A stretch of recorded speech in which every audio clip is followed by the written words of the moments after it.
Every day, a struggle for survival plays out across Africa.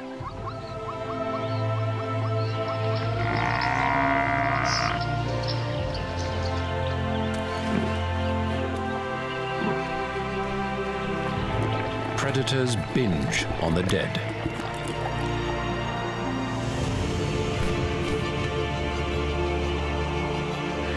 And nature's undertakers circle above, waiting for their chance. When the mighty fall, an army descends to devour what others leave behind. For they too must nurture their precious families. This is the cleanup crew of Africa.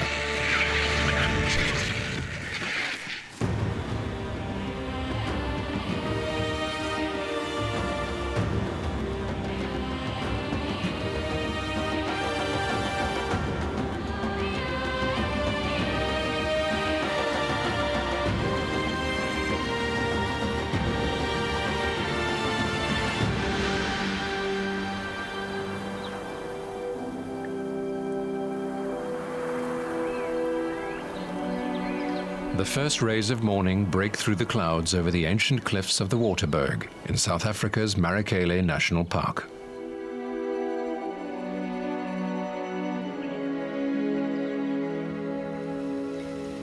Even though a winter chill hangs in the air, the cliffs are alive with birds.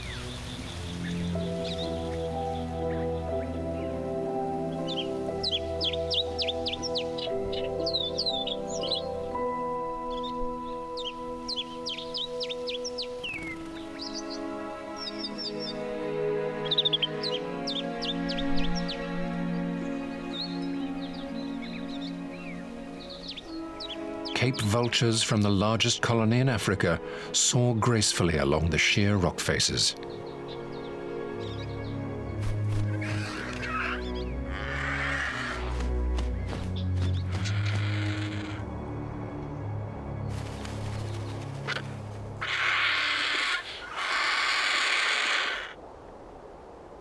It's breeding season.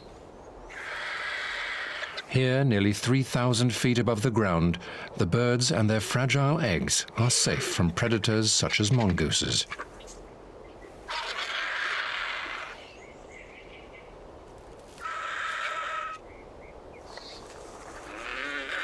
It's also shady, sheltering the birds from the solar onslaught, which can be severe even during winter.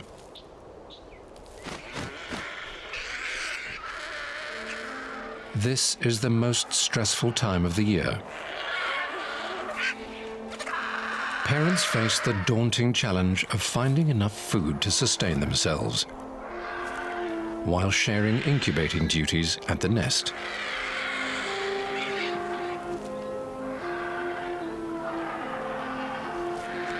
Cape vultures are faithfully monogamous, usually pairing for life.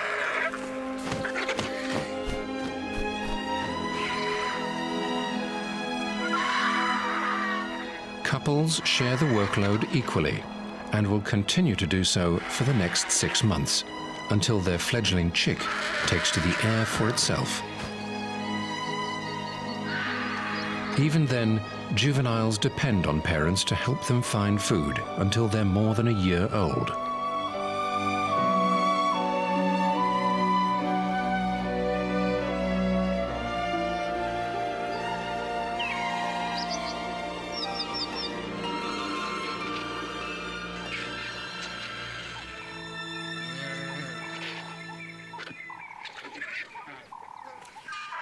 Vultures are birds of prey, but they're unlike any other raptors, such as kestrels, eagles, and their kin, which are all lethal hunters.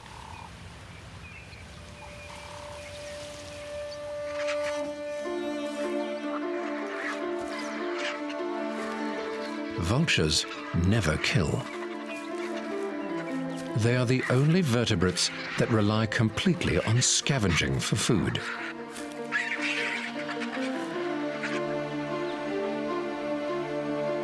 "23 species occur around the world, soaring above every continent, with the exception of Antarctica and Australia. 9 of these live in Africa. Most congregate on wide-open savannas teeming with great herds, while others, such as rupels and bearded vultures, patrol the craggy mountains that run almost the length of the eastern side of the continent.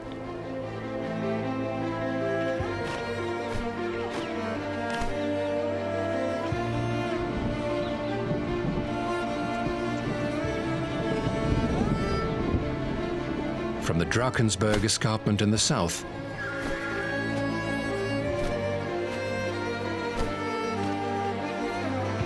to the rarefied reaches of Ethiopia's high Simeon Mountains in the north.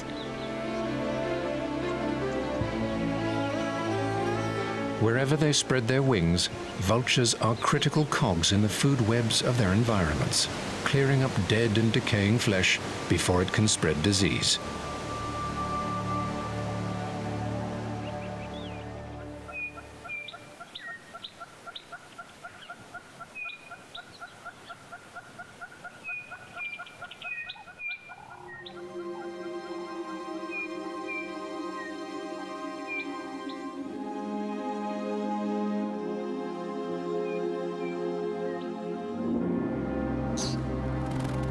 At the foot of the Waterberg's mountains, beneath the nesting vultures, the savanna animals are also suffering.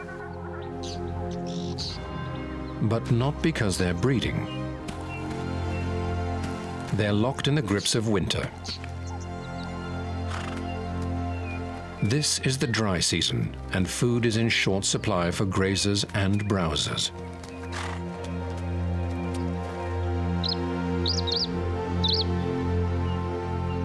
Most trees have dropped their leaves to preserve the little water they draw from the parched earth.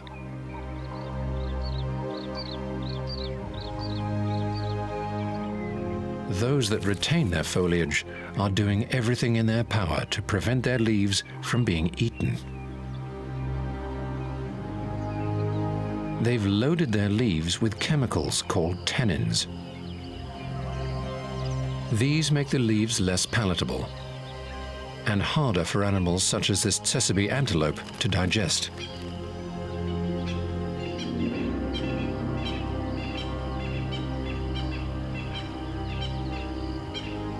This winter is particularly severe.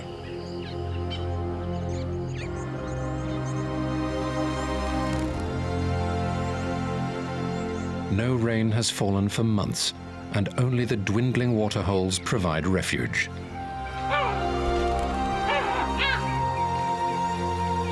While healthy young animals take the challenging conditions in their stride, one old-timer is feeling the pinch.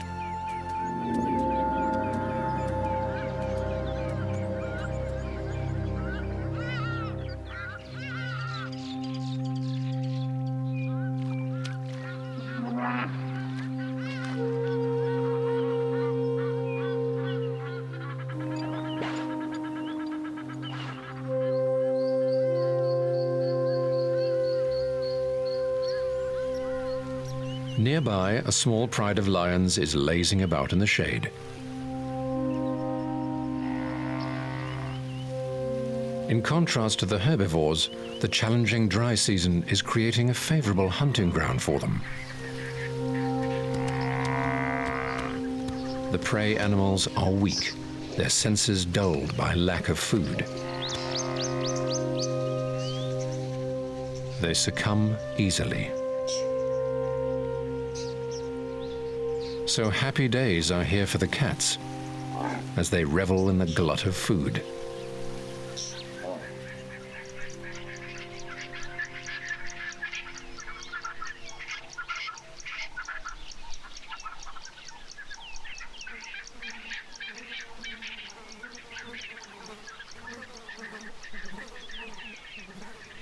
The old giraffe is dead. It's only been a matter of hours, but already the stomach gases have bloated the carcass.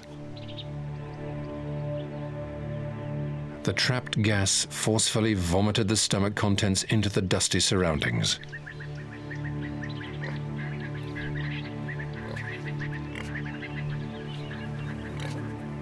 Flies are quick to arrive. They're the first opportunists to appear.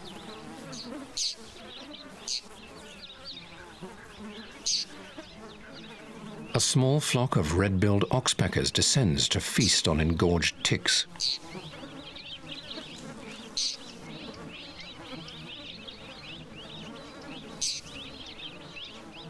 Ordinarily, oxpeckers avoid corpses, unless they're very fresh.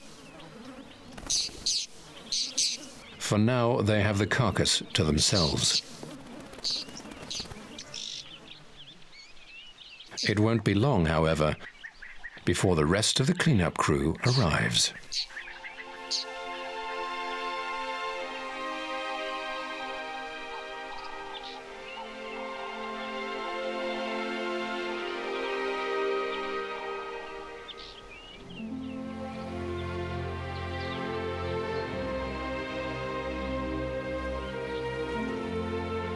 The sun means good flying conditions, with thermal updrafts pretty much guaranteed.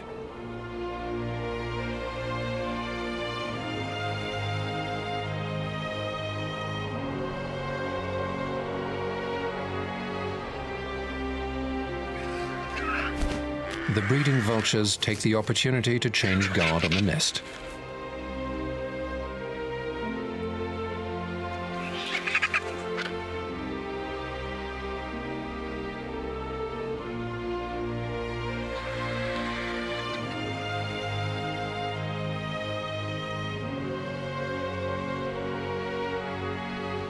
This female's been patient for almost 18 hours. Although she's not been active at the nest, she still needs to eat to fuel her metabolism and maintain her body temperature. It's cool at this altitude on the shady cliffs.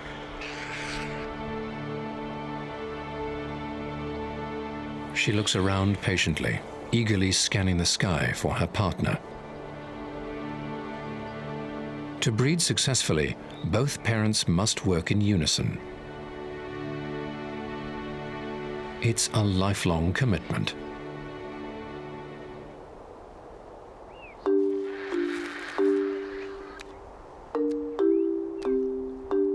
Nearby, another male returns to fulfill his obligations at the nest.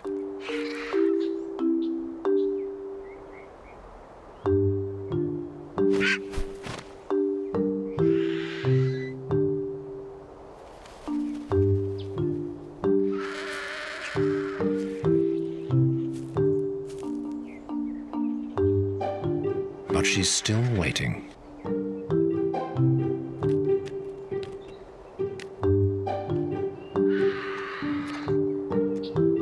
With a brief flutter of feathers, his hungry partner takes to the wing in search of food.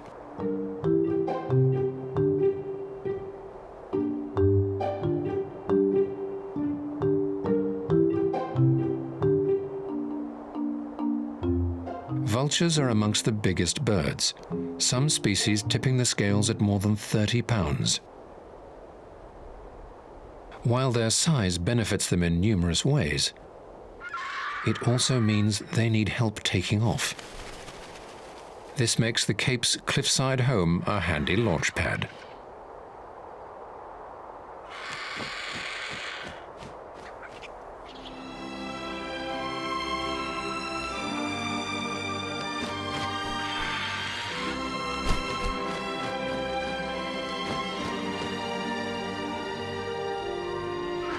Winds striking the cliff are deflected upwards, creating updrafts that help the giant birds soar without burning too much fuel.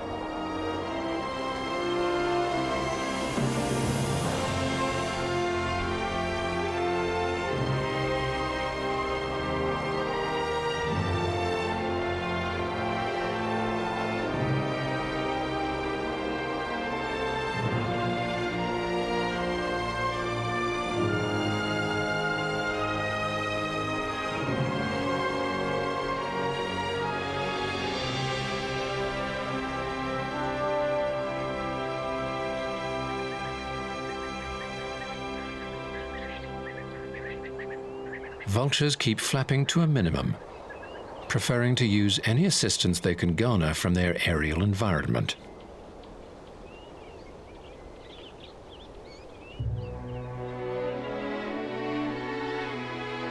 The birds gain lift by repeatedly crossing the boundaries between air pockets. Biologists refer to this as dynamic soaring. And vultures are the masters. It's even been suggested that they can see thermals in the air around them.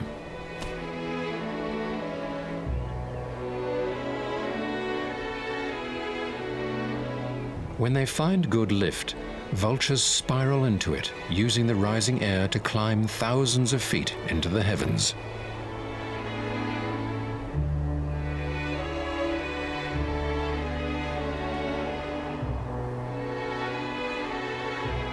From there, they head off in search of the dead and dying. Capable of cross-country marathons in excess of 400 miles.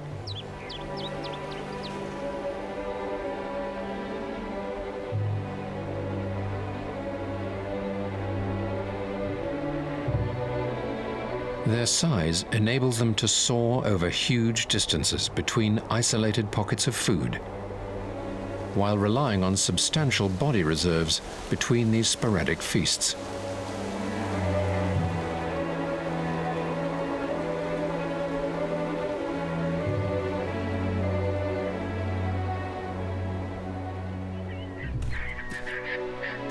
By comparison, actively hunting predators are able to pursue a relatively predictable source of food.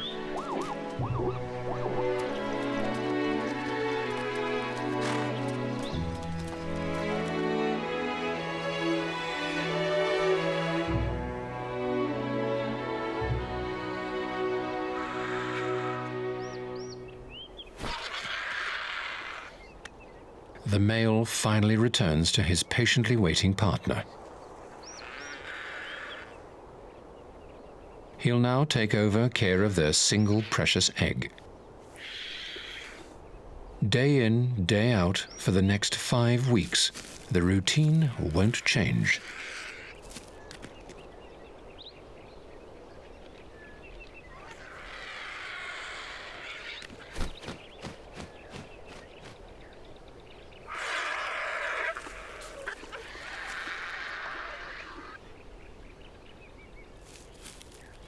He slowly settles into his shift.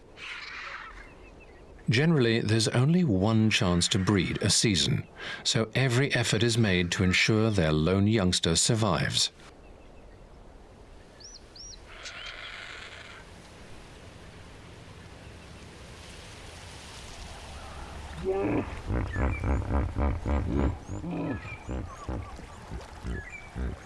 Around the diminishing waterhole, more and more animals congregate, drawn by the only water for miles around.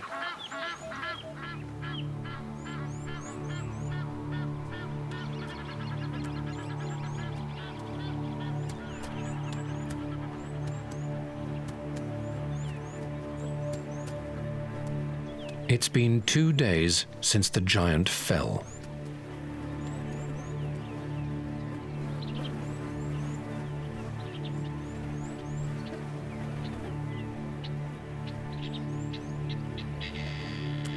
Flies aren't the only ones who've located the treasure trove. The torn flesh belies the presence of another visitor.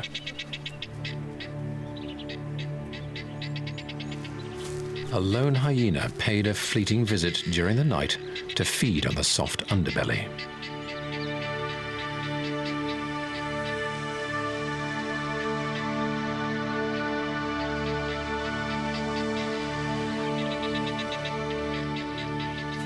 But he didn't stay long. The resident lion pride in this area guards its home ruthlessly. They've already killed 4 hyenas in the last 6 months. There's little love lost between these rival carnivores.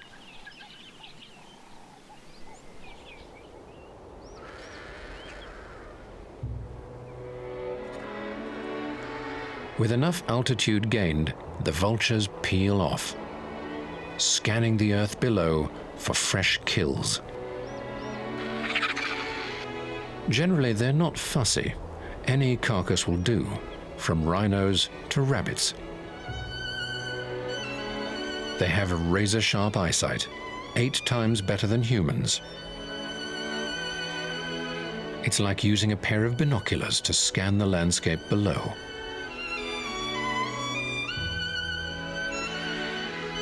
During flight, vultures scan at an angle slightly ahead and below them. But they have a critical blind spot directly in front.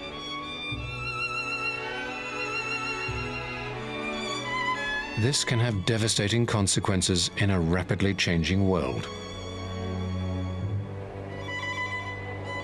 Human hazards, such as power lines and wind turbines, now pose a major threat.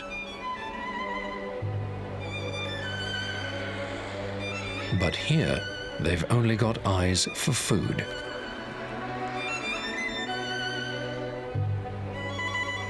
As the vultures scan the ground for dead animals, they also keep careful tabs on each other. If one drops to the ground, it's a clue to everyone. And a sky full of circling vultures is sure sign there's a carcass.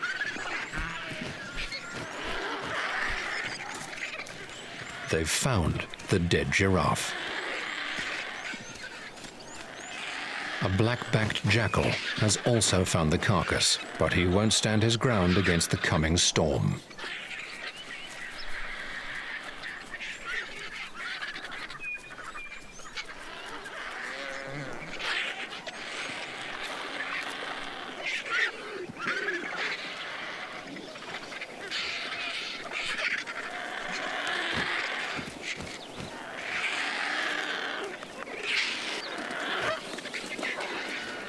The feast begins.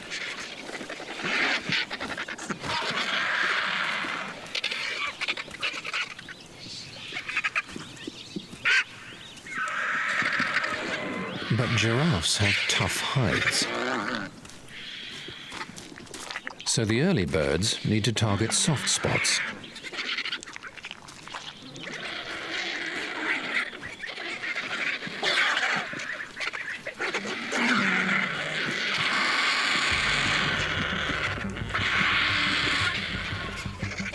One drawback of a scavenging lifestyle is that food is both unpredictable and in limited supply. This means that when an opportunity presents itself, there's no standing back.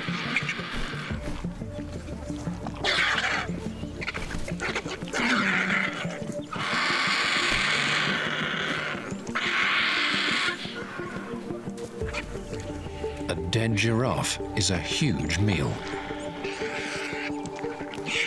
It will fill plenty of gizzards. But competition is intense.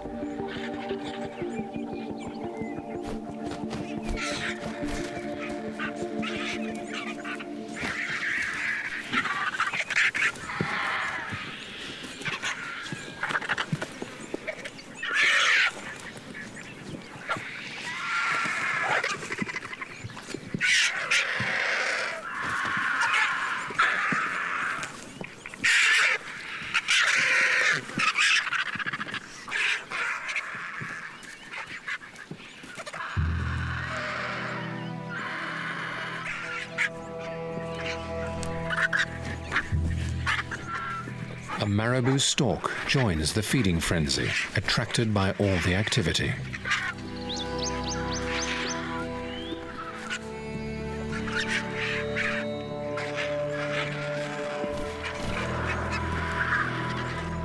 These huge birds are part-time scavengers, and the giraffe is too good an opportunity to miss.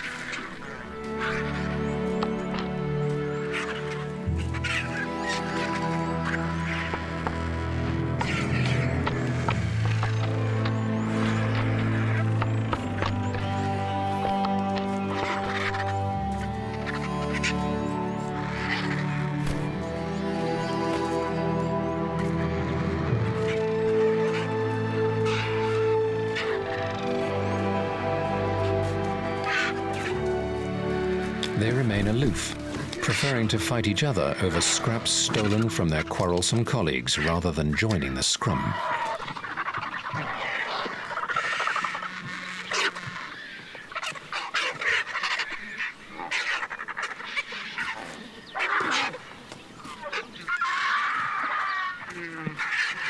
In as little as 5 minutes, the vultures can fill themselves with enough food to last for 2 or 3 days. Their digestive system is incredible at utilizing even the poorest cuts.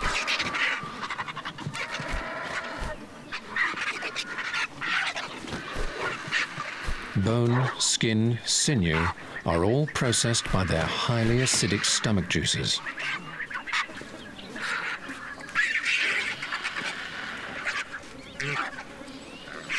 This acid bath even kills the microorganisms that thrive in decaying flesh.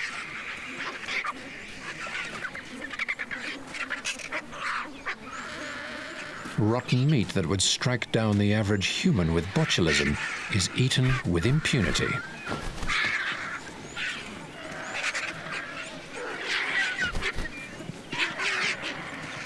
Having wolfed down as much as possible, up to 20% of its body weight, this one waddles off.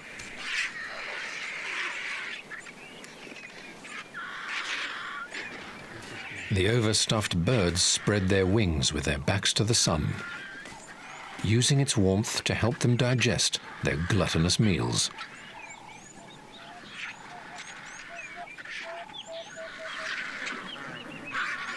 By the end of the day, they've made a severe dent in the giraffe.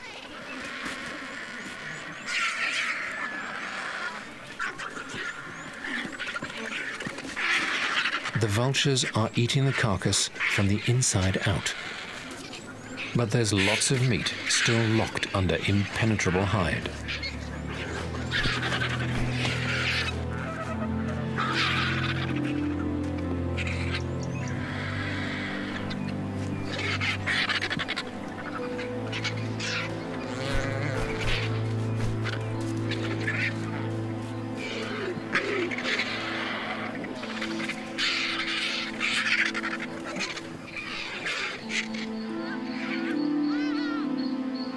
As the sun sets, the vultures disperse to their overnight roosts.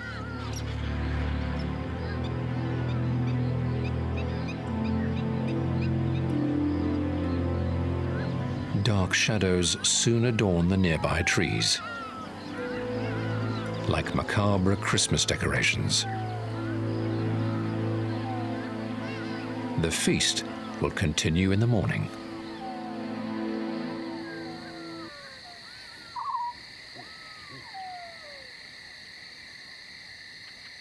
But the vultures aren't alone.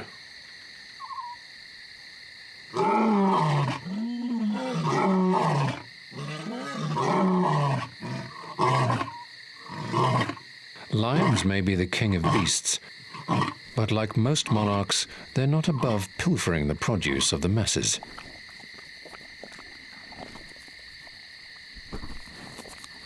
Having caught wind of the vulture feast and the surroundings, the pride has come over to investigate. The dead giraffe is an easy meal, as long as the lions find the carcass early enough. In warmer climates, the rotting flesh becomes toxic with botulism in a matter of weeks.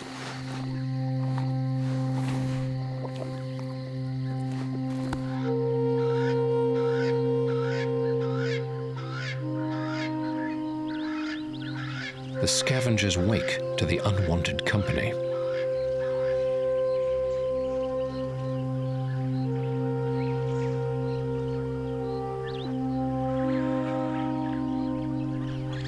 A pair of hooded vultures looks on in dismay.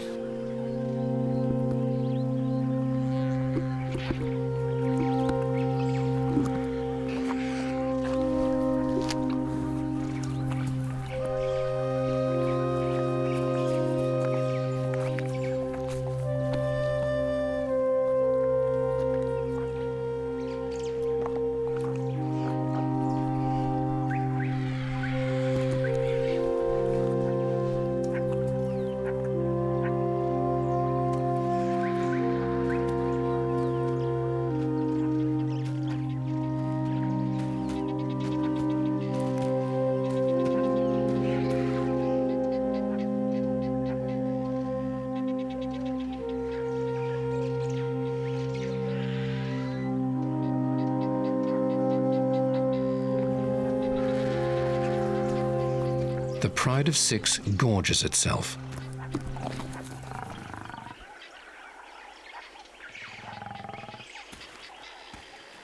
While the vultures are banished from the table.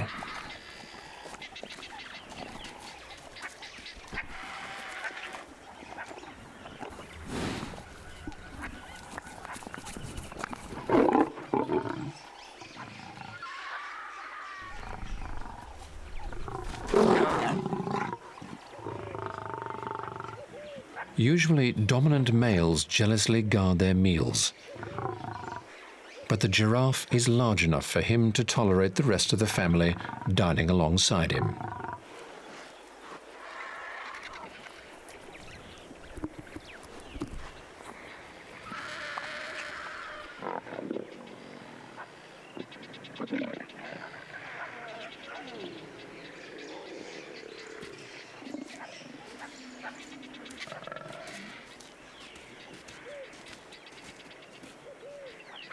The members of his pride have had their fill.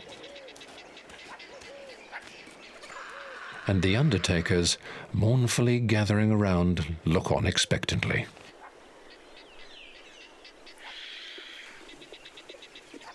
But he continues to guard his spoils.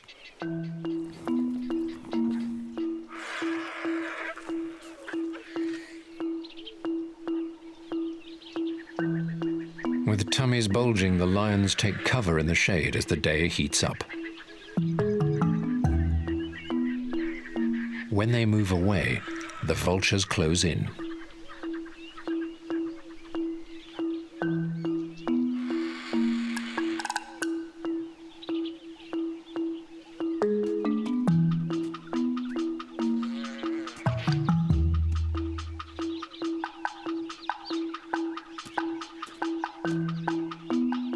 It's a game of cat and mouse.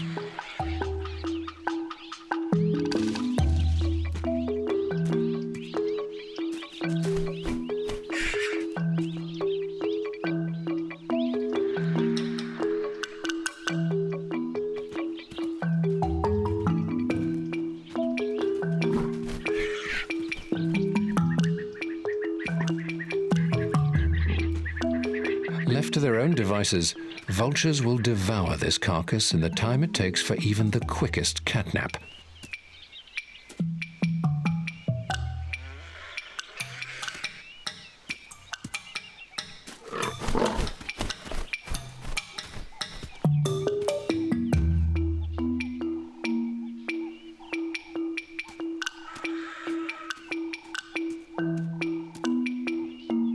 So the lions are sleeping with one eye open.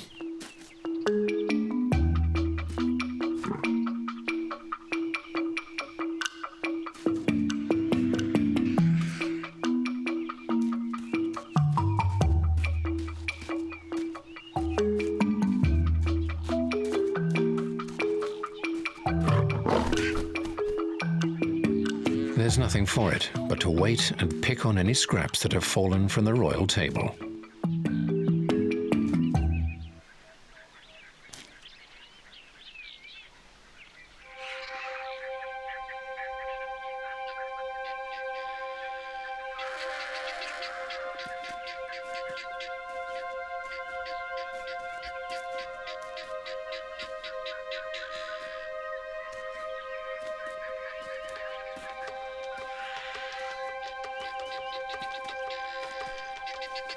Throughout the day, the lions continue to guard their bounty.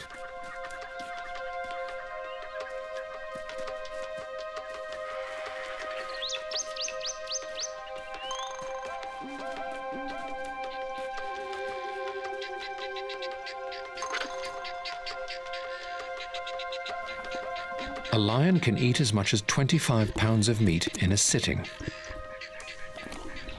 And this giraffe means the pride won't need to hunt for a few days.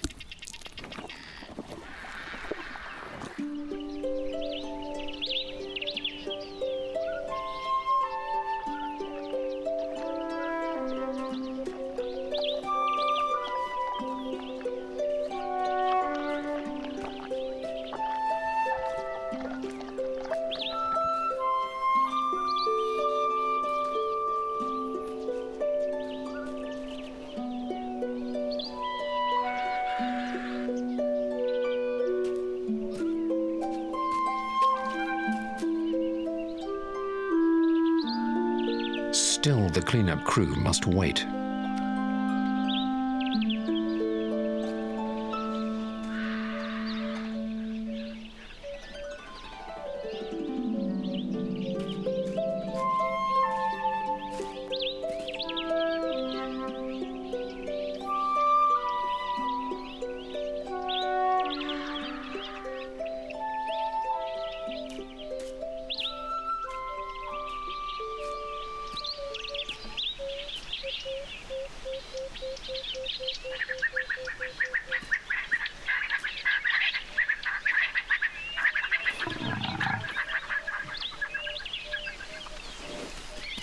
For now, the pressure is off, but even so, the male is not generous.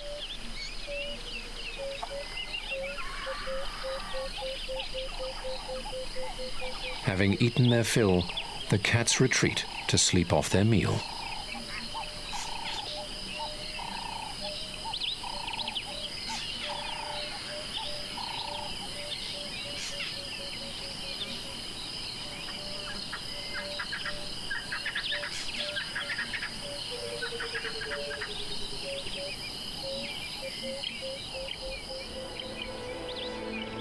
Throughout Africa, many species of vulture are in sharp decline.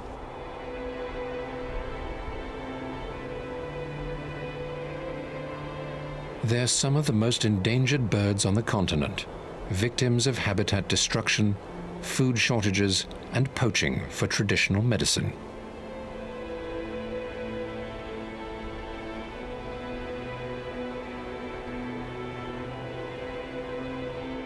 Below the Marrakele cliffs, a cold wind blows through the prone feathers of a dead vulture. There are no maggots, a sure sign that she was poisoned. The toxin even kills the flies.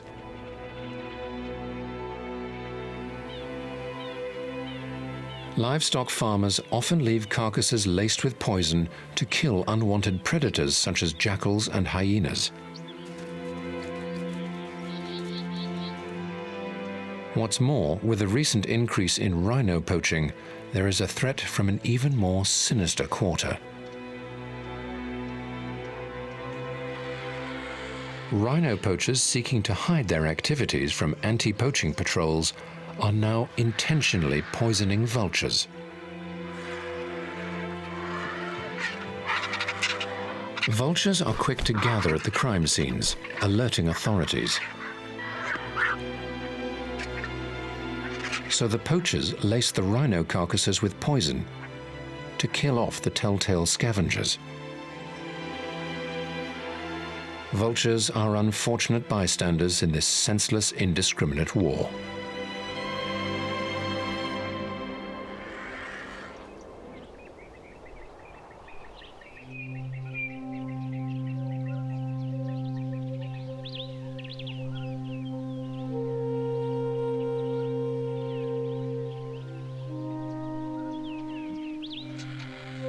The new day holds promise for the waiting vultures.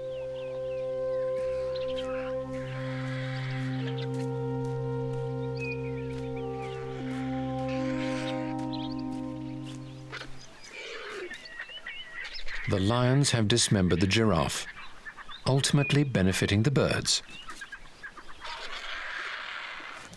They quickly pounce on a discarded limb. Hooded vultures are there first.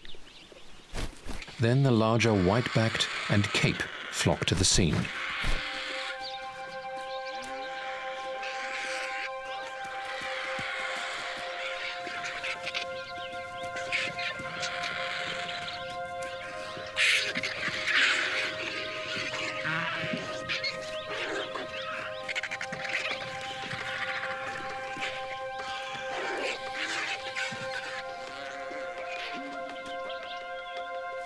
But they avoid the main carcass itself. It still pays to be careful when lions could be near.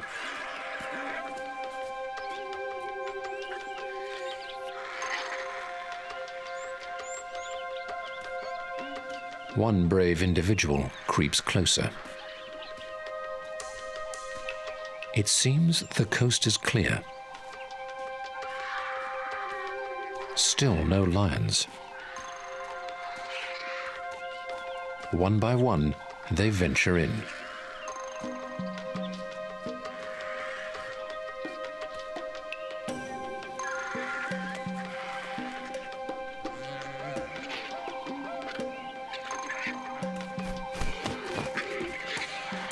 Then the masses descend, realizing the carcass is theirs once more.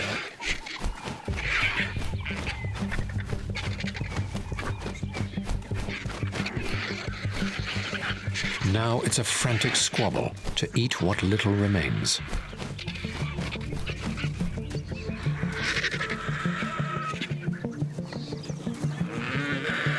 Their strong beaks are specially designed to pick at sinews and remove meat from bones.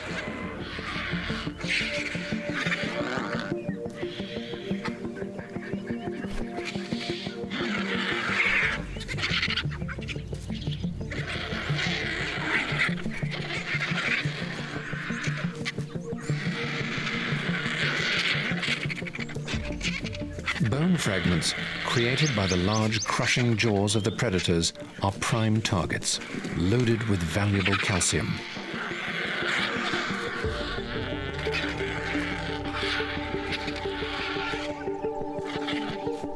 They're especially important for laying birds, which need the mineral to make strong eggs, and for feeding their youngsters. Calcium also builds the strong, light bones needed for flight.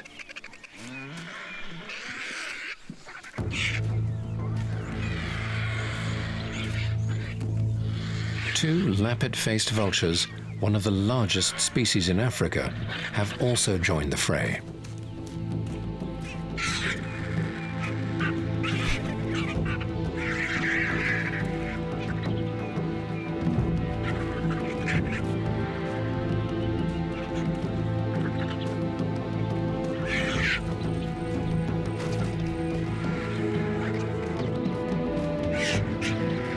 Their powerful bills make quick work of the tough hide.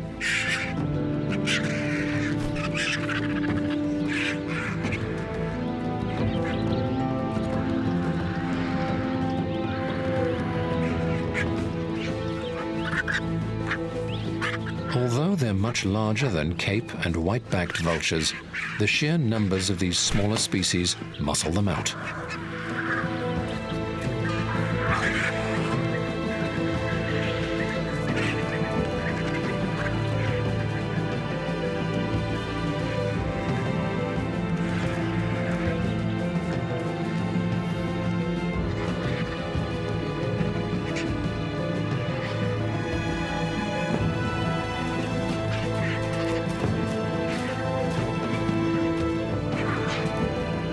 As the amount of meat left on the giraffe rapidly diminishes, it becomes every vulture for itself.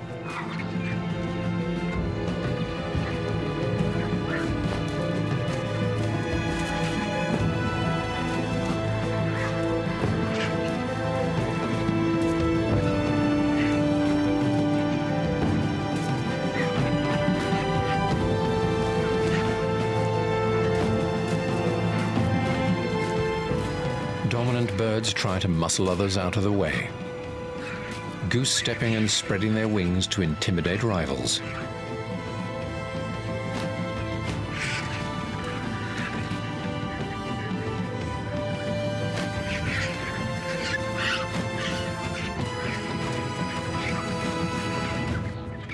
It's now survival of the fittest.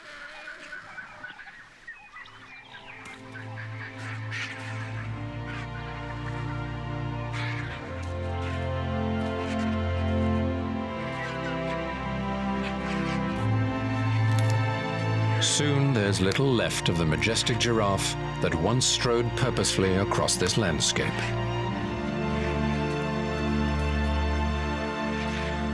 Its skin hangs as a tired glove, loosely fitting a withered skeleton.